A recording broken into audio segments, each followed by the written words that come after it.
Okay, let's just jump right in with a big question. What if this reality, the one you're in right now, isn't the real one? What if it's more like a simulation, a shadow of something way truer? We're about to explore a really fascinating and complex text called The Establishment of Jemalul Alem, and let me tell you, it has a pretty wild answer to that very question. All right, so the text wastes no time. It kicks things off with this huge statement. Our world is a false old matrix. And get this, it's not something we're supposed to just, put up with or try to fix. Nope. It's a system humanity is supposed to actively demolish. Right from the get-go, we're talking about a full-on cosmic rebellion. So, the big question is, how did we get stuck in this false matrix in the first place?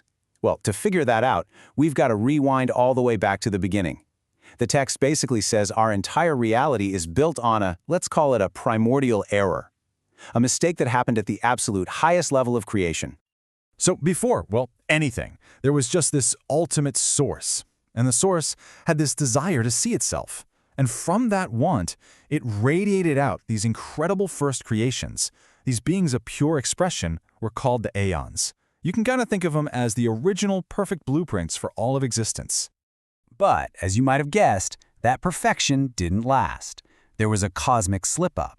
See, a mother figure, also known as spiritual wisdom, decided to create something on her own without consulting her partner. And the result of going rogue? She gives birth to a son who is totally flawed and completely ignorant about his true origins.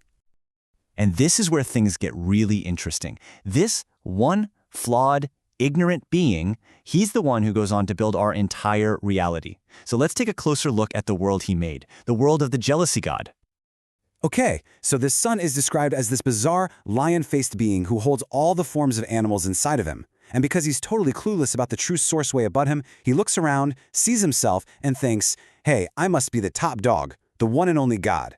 It's this massive ego trip born from pure ignorance that leads him to declare, I am the jealousy god. Eventually, this jealousy god gets a tiny glimpse of something greater, like a faint echo or a shadow of the real divine plan. But here's the kicker. Instead of trying to understand it, he just decides to copy it.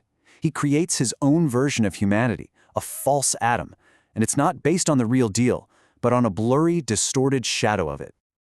So, to control this knockoff universe he's created, he sets up this massive cosmic hierarchy. I mean, look at this org chart. He puts himself at the very top, of course. Then he creates all these layers of management below him. Authorities, powers, angels. The whole system is built for one reason and one reason only: to keep humanity stuck at the bottom, totally cut off from the truth. Okay, now this is where it gets really mind-bending. These 7 powers aren't just some abstract concepts. No, they are literally woven into the very fabric of our bodies in this false creation. I mean, check this out. Goodness without truth is the bone soul. It's like our very skeleton, our structure, seems good but is built on a lie. Or foreknowledge, as the nerve soul, it's like we're hardwired for anxiety. The text is saying our biology itself is stamped with the flaws of this entire false system. All right, so we've got this wild cosmic backstory, but what does it actually mean for us, right now, for humanity living inside this whole thing? How does it show up in our day-to-day lives? Well, here's the bottom line. According to this text, our entire family tree goes back to this false Adam. We aren't the original model. We're a copy of a shadow. We were basically born into a flawed system that was designed by a creator who didn't even know what he was doing. And because of this flawed origin, there's this fundamental split inside every single one of us. It's like we have 2 competing programs running all the time.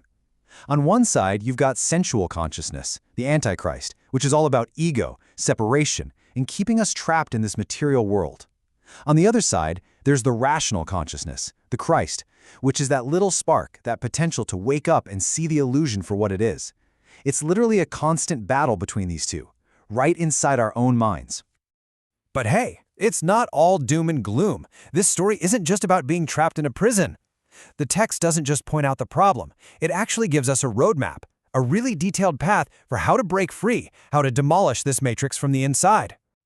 So this journey to liberation has 4 main stages. Step 1 is just awareness, that aha moment when you realize, wait a minute, this isn't real. Then comes the spiritual baptism. And we're not talking about water here. It's about crucifying your false identity, that ego. That leads to resurrection, which is all about conquering the fear of death. And the final step? Rebirth, a true reconnection with the real source. And what's the main weapon in this fight? It's something the text calls the spiritual heart. It's not a real organ. Think of it more like a hidden sense, like a seventh sense.